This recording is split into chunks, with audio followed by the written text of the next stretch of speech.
So I think we learn a lot from stories. So I'm just going to tell you stories, and that question that you asked me originally was, how did I get into this? And so I'll start telling you that, but I tend to tell this bit of story and then I tell this bit of story and then I jump here and I jump there. And all of those who are logical thinkers or rational thinkers are going to have a nightmare. And I'm trying to claim this erratic sort of way of being as kosher, as being okay, as being valid, because often you really got to have this point here and then the subset points and so on, and then you're thinking this. I don't think like that. I'm sort of here and I'm there and I'm there, and it works for me. So I'm experimenting here, being present with you, and speaking in the way that I usually do. I'm going to start off with a little bit about my story.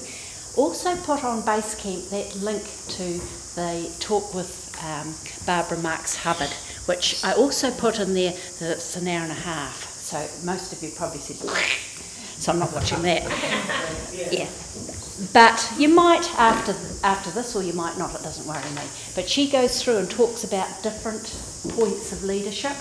And I can't remember them all, and I'm not going to try to remember them, but there's some in there that stick with me that every now and again I'll say, this is how that happened because of such and such.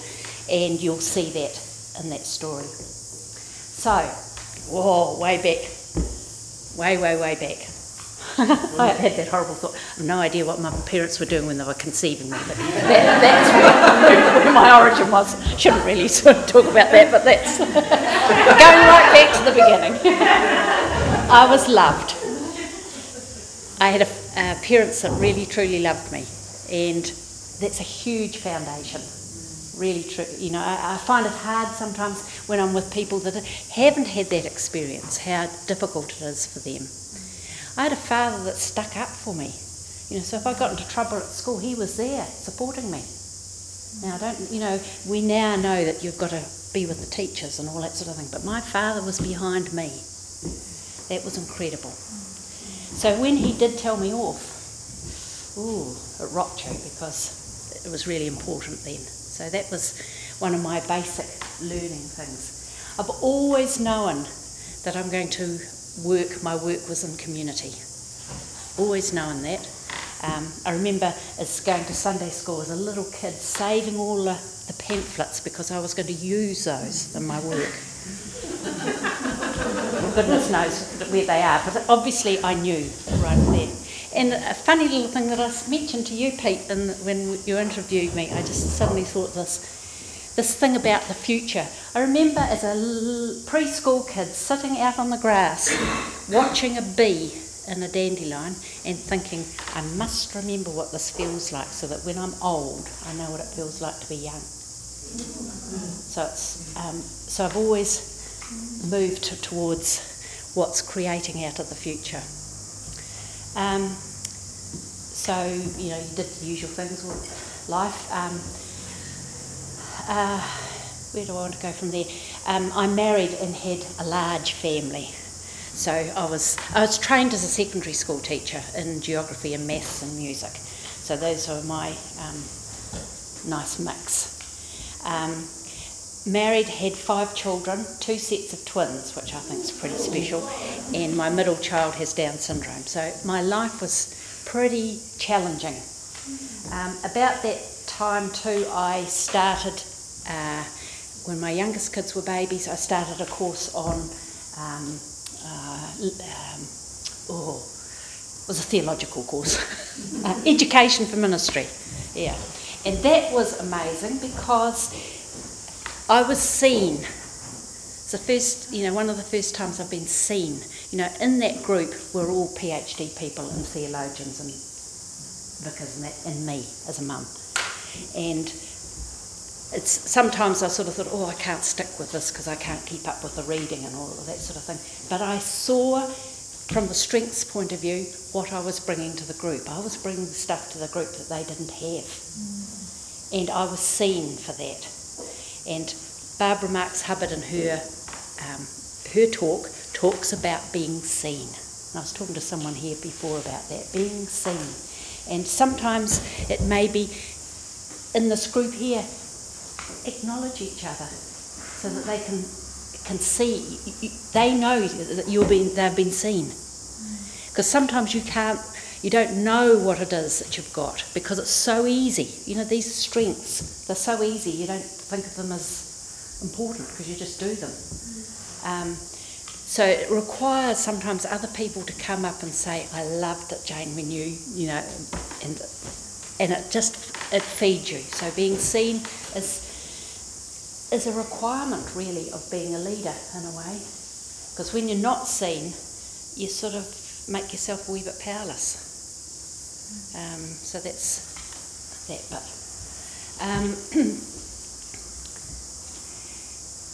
Another thing that I've done, when I did that education for ministry and so on, I was sort of way out here thinking, and the church I was involved with was sort of here. And so, of course, I got into trouble. You know, always, and that's another mark, I think, of leadership, because you're sort of ahead of some of the thinking, and it's challenging, you know, to do that. And it's lonely, very lonely. And then when you take that step out and say, well, thank you for, this is what I did at the church, thank you for all the heritage you've given me.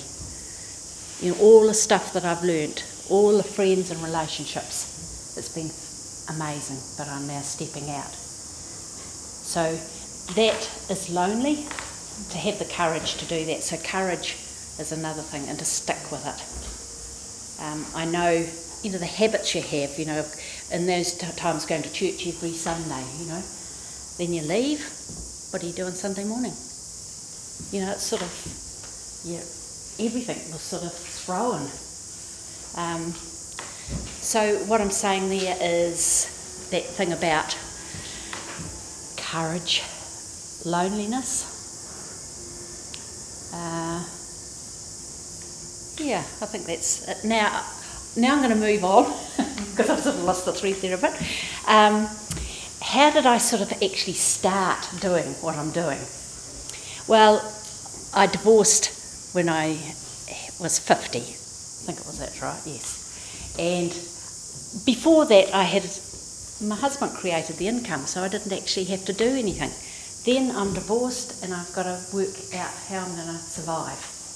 And so I'd been doing courses on things like interpreting spontaneous drawings. I loved that. That's another aspect, going for what you love. I loved looking at that, and worked with women in prison and so on. That was really passionate stuff for me. Oh dear, it's the trouble when I go down the route and then divert. I forget where the original thought was.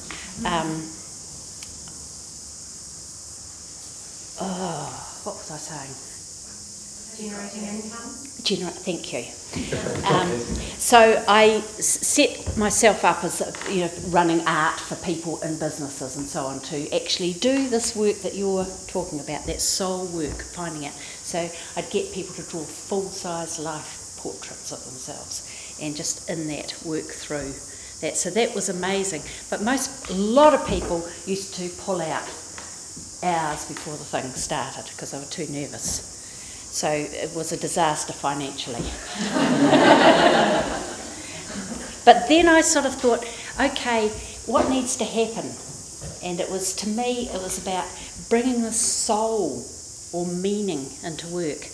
And I'd heard about conferences around the world on spirituality in the workplace. So I went to the next conference I could find, which was in Toronto, and went over there and talked about it, and came back. Already by going there and standing up, I had people offering to come. So I had that, came back here and said, this is what I'm going to do. Had that advice, well, don't do it next year, because you can't set up something like this and get a database and get it organised. Red rag to a bull. Of course I can do that. Any sort of challenge is quite interesting. You know, yes, I can do it. So I did it in a year. We got, I think, and here was one of our key speakers. So that ran for about 3 years, and then I thought, this is weird. I'm running this thing about spirit at work. people in their workplace, what's my workplace? I'm on a pension. What do I do? So I thought about that for a while and suddenly realised, my work, I'd known all along, but I know my work's in the community. So that was very good and clear to do that. I think too, once you get clarity, things fall into place. So doors just opened, things happened.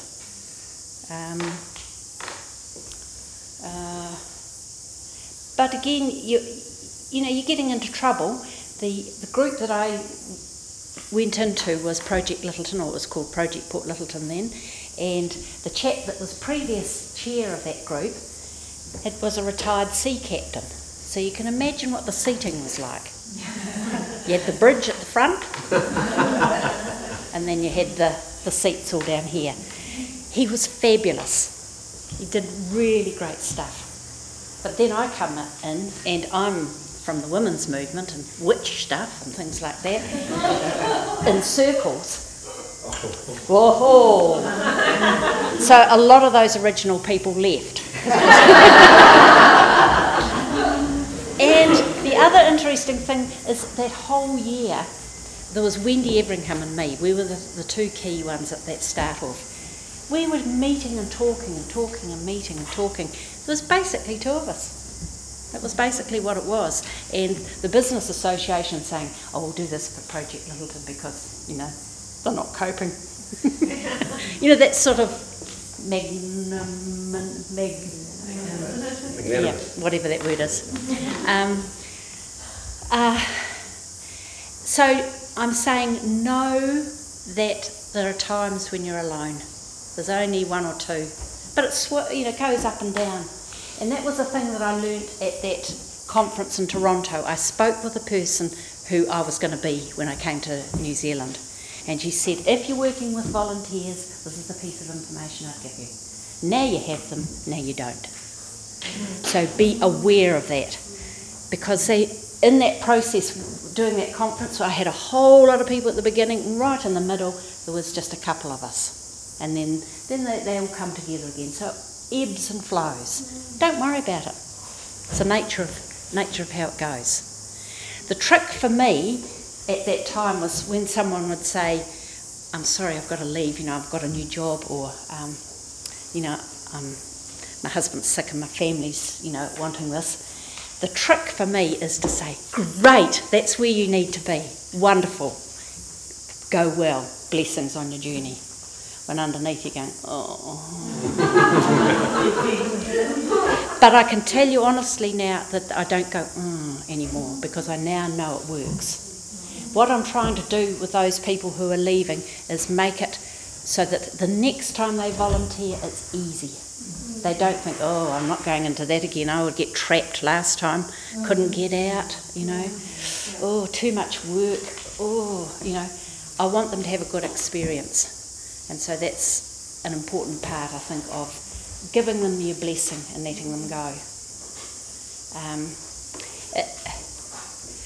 I've had, over the years, a few scary sort of health issues, and wow, that challenges you. And I can remember at one stage,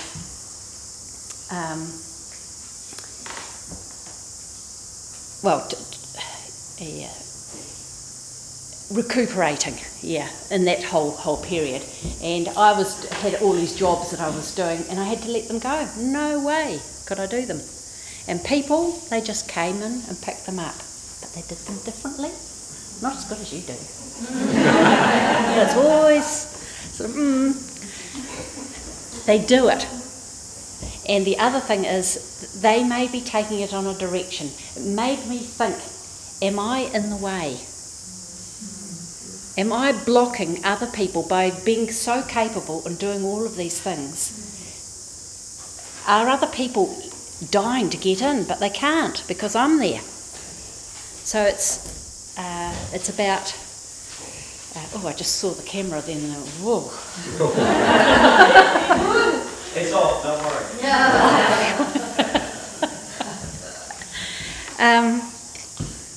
Whoa.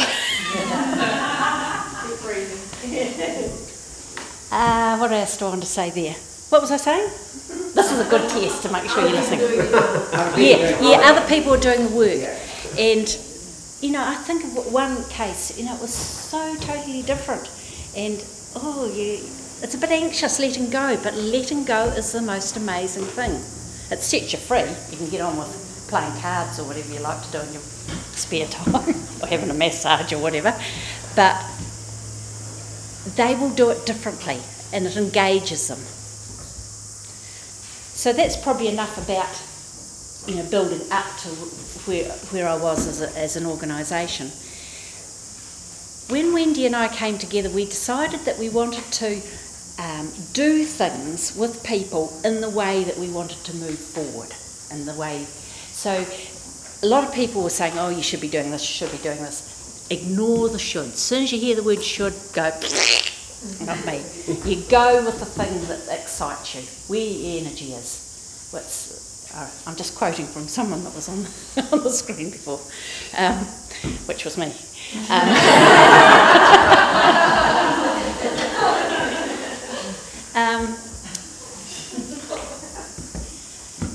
Gee, this is tricky because I keep forgetting where I'm up to.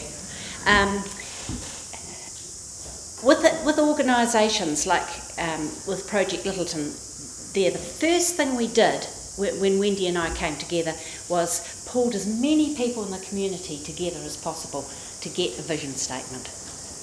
And we just didn't do that in a 1 hour session.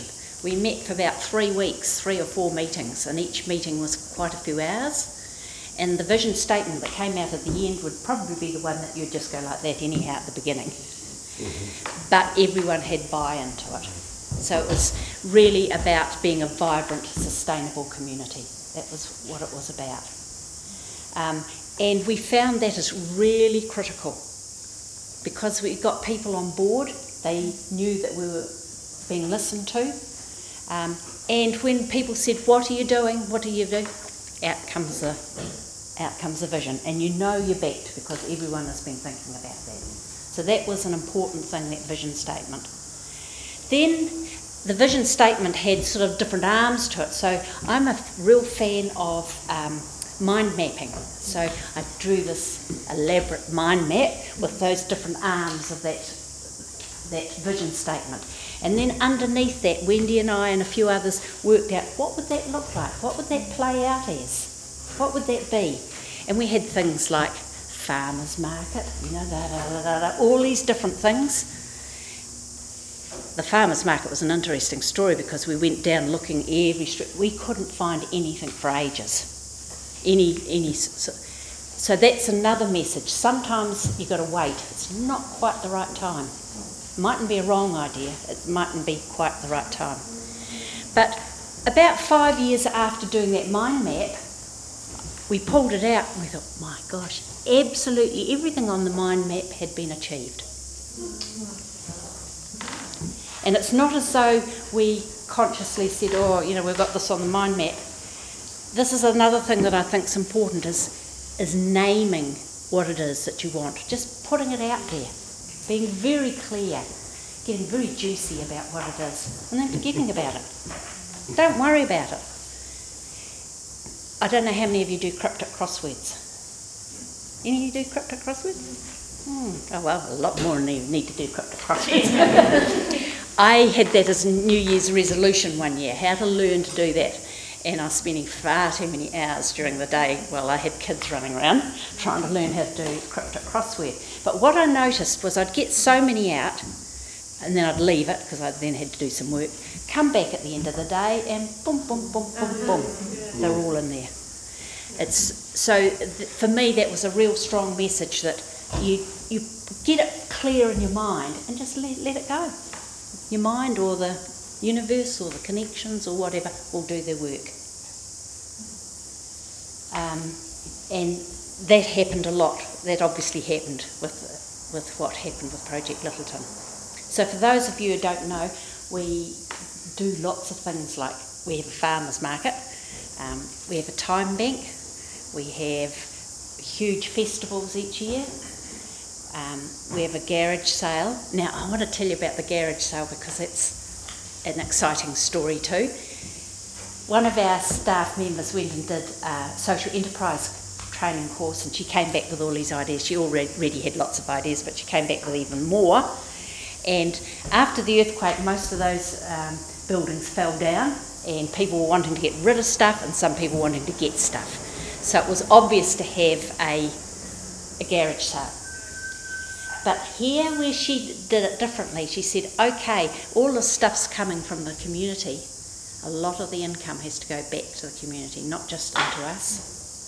So we'd have some days for Project Littleton, other days for the Scouts, or whoever wanted to raise money would come in, sell the stuff, take the money, and that would be their fundraising. So it's really quite an amazing model to be open to.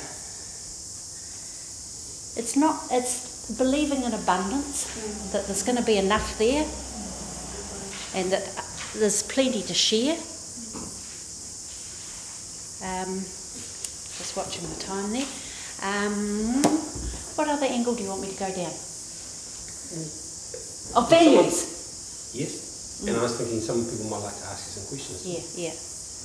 To me, the values are the really strongest thing. It's not what we do. You know, I've said we do this, I could go on and say da. It's how we do it. That's the most important thing in my book. It's how do we practice loving kindness? How do we express love? And I did put in the newspaper once, I thought, try this, the Thich Nhat Hanh quote, and he said, what if the next Buddha was not an individual, but was a community practicing loving kindness? So then I put that in and I said, what if that's us? Doesn't matter if it is or it isn't, doesn't really matter. But just imagine if it was you. Would you be doing anything differently? Would you think about things? Or all of this sort of stuff that Peter's talking about is honouring yourselves and the work you're doing. It's quite important, and honouring each other through that. But it's basically love.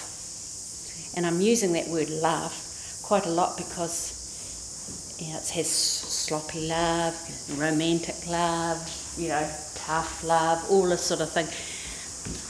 And it's sort of seen as a bit soft around the edges, but it's important, hugely, hugely important. One more thing before I get you to ask me questions, if you've got any, is just have to calm down a wee bit because I lose the plot, as you've seen.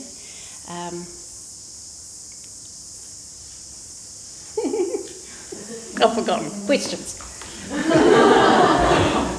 I have to just tell a quick story while you're thinking that. I was in a organisation last week, I think it was, or the week before, and I was having a very bad day where I just couldn't, my brain wouldn't work, and way worse than you're experiencing, and I couldn't even read the words on the page, and I had like 30 people sitting there looking at me expecting something, and I was literally standing there and every word that came out was and I was feeling like a complete fraud wanting to do a runner, and it's not a nice feeling, and so I sort of and then asked them to talk at their tables, and I sat down at this table and one of them leaned forward and said, gee, I love the way you do that. And I'm like, what? I said, oh, it's just great the way you say something and then you pause. And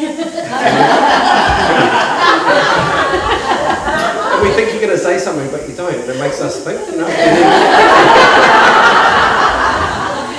it was ridiculous. And then the person next to her goes, yeah, is that a facilitation tool? You ask these questions and you don't answer them, and then you leave this pause, and then and then you leave another pause, and then a third one. I'm like, there's a lot of discipline in that. I'm like, yeah. You wouldn't want to think I had no idea what to say, would you? But to me, that's exactly what is in the present. Yeah. Maybe that's what you had to do. Yeah. So it's looking at things as being the right, perfect thing at the perfect time. Everything's perfect. Even the negative. Now you were saying with your hand, and I was saying, what if you thought of it if it was a gift? Having that, sore arm. You know, it's sort of looking differently. The other thing I wanted to say that I thought of was when you put that message out, you've no idea where the answer's going to come from. So you've got to engage with people. And you've got to start asking them, you know, where they are in life, because suddenly, hey, presto, there's the answer.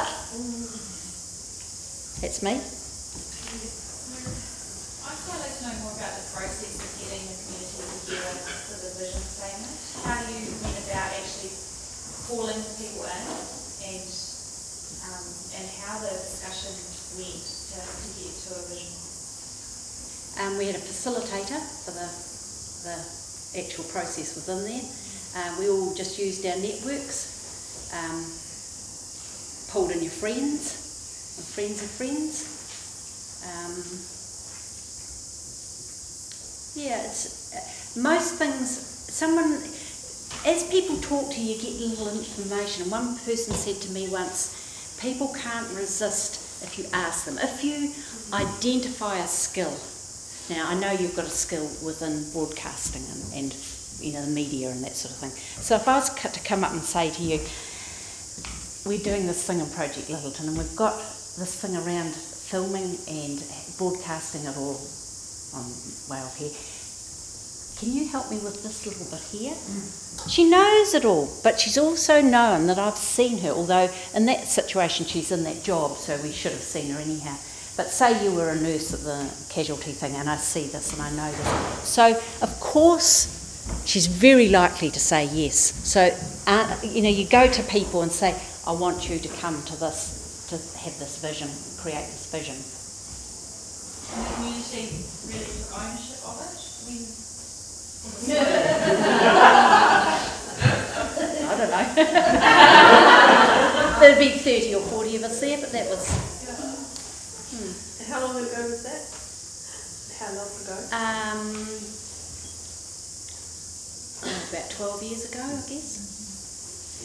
Just on following on from that, did you get any feedback from anybody that wasn't invited, that felt like they should have been? Did you have any sort of negative response to the group that you pulled together?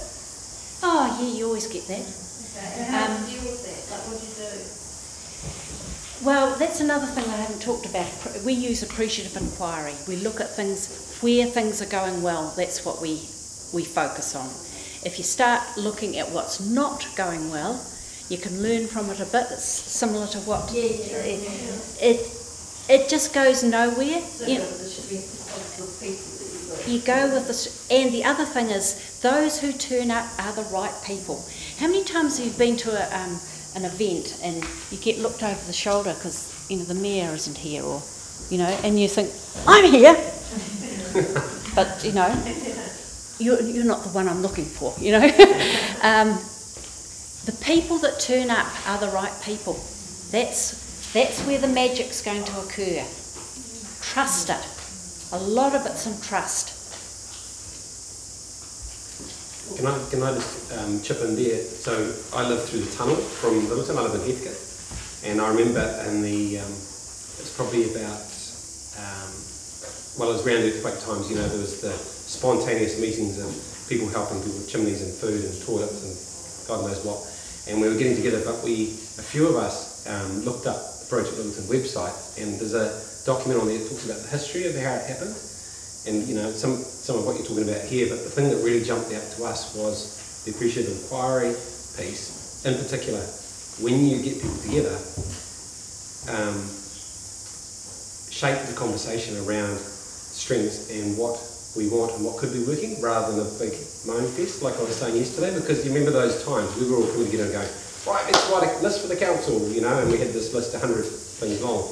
It was kind of brought the community down. So we purposefully, picking up on your idea, shape the conversation around, you know, let's not talk about what we haven't got, but let's talk about what we have got and our dreams for our own place. That led to a vision for Heathcote, which was kind of a copycat of, not the same vision, but the process was similar. Yeah. There's lots of things that I, you know, keep on going to say. This is one of the things that I can probably claim maybe not Yeah, really. okay. You know, probably claim I'm probably the oldest one in this room. And so, we won't argue. And this is one of the challenges, you know, as you age, is remembering, focusing, and so on. And so it makes me think, you know, like you were saying, what was that word, written down there? Recraft. Yeah. And I'm in a major recrafting place for myself at the moment. I forget names. You know, I forget mid-sentence what I'm about to say. But it doesn't mean I'm at the end of, you know, what I've got to give. It's something else that I'm giving now, or wanting to be involved in. So I'm just sort of saying there's different phases, and just enjoy jumping into those. And they can be, I was also saying to Beck, that dark side, when you get in the dark side, think of it as a gift. Okay. What are we thankful for that? You said how you went off to Toronto to the Spirituality in the Workplace conference, and then you've got to the Project Littleton. Yeah. So how did you know, did you stumble into these things, or did you have some sense of, how do you know the next phase, you know, the piece that you're going to go into? Can you remember Mary Alice Arthur? Yeah. Yeah. She said to me one day, we need to do spirituality in the workplace. That was all it was. Words I knew. Went and Googled, where am I going with next? So I make I'm very quick at making decisions like that. Sometimes it gets you in trouble, but you move quickly. What was the other part of the question? Oh, Project Littleton, getting into that. Right. Oh, another thing too is with time banking. I'm part of a group nationally called Living Economies, which is looking at money system, how that works, how can we do it collectively, and so on, and looking at complementary currencies. So I purposefully looked at Littleton and thought, okay, what's the best local currency here? And then took myself off to a conference in upstate New York where they were all sort of displayed, all the different ones worldwide, and thought that's what we're having here, and brought that back and sort of established it here. So it's really, I just hear a word or something and that's it. So you know it, you recognise it quickly. How do you recommend to manage someone who has passion in an area that doesn't fit with your vision? It all fits. It all fits. Everything always fits. And it's interesting with Project Littleton, you've got the festivals and you've got the time bank and you've got this and you've got this. It's very hard to know where the boundaries are. Is this festival stuff, or is this farmers market stuff, or is this time bank stuff? It all merges. And if the vision is big, it's just got a part in it. I've never come across it as a conflict. I guess maybe it might be how people perceive it, some of it's extroverted, but To me, it's more and. Yes, and. So you've got a core thing and it's just expanding. It's like the universe, you know. To hear the other day that it's expanding at a faster rate than they thought before. So it's expanding. Our creation is expanding all the time, and it's a new variation in a theme. It's all part of the whole thing.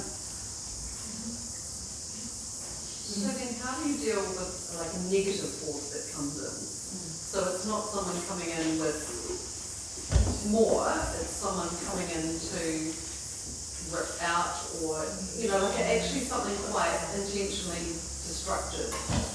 We've had that recently, and it's hard to ride through.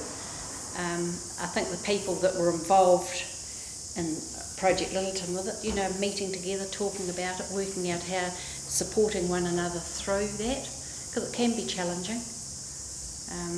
In that situation, had a good outcome.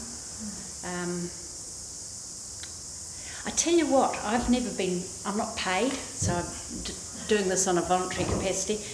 It gives you huge freedom. No one's paying your bills. No, I mean paying you, telling you how to do it. So in that situation, if I think it's really important to deal with, I will deal with it. But another way I think, it's not attracting me. I'm off, I'm out of here. It's and seeking where it is happening, what I'm wanting to happen. I think sometimes we put too much energy into solving things. You sound like a very brave lady when you were talking about being interested in something and then suddenly deciding to go to the other side of the world to a conference. You know, that's a pretty brave sort of thing to do. Most people wouldn't do that. Well, it's, yeah. Well, I had a dear aunt that had died just before and left me a little bit of money, so I had money to throw around. And it's part of an exciting journey. Yeah. And when I'm over there, I meet people. And one woman said, I'm going to be your first volunteer. So she would come each year and do things for the thing. So and then she came to live with us in New Zealand. So it's just jumping into the possibilities. It's having the courage to actually do things, isn't it? You know. Like I was saying to someone else too, I can see some people are dazing, so I better shut up in a minute. But I'm not a great cook, but I decided that this is when this woman from America was living with me. We decided we'd have these dinner parties. Just invite people you didn't know, people you just met. So I'd have about 6 people to dinner at a time. I remember one dinner party, one person and another person had a huge argument, a real argument, and you just sort of sit back there and think, oh well, they'll realise shortly that they're being hosted by these people and they'll pull themselves to order. And they did. But it was an incredible process. You just go up, I've just hardly had a conversation with the person and invite them. That's how I met Wendy. She'd only been in New Zealand a few weeks. Come in and boom, we're away. So you don't know where you're going to find these people you're going to work with. So it's about being sort of bold and... How did you feed them? There'll be a story there.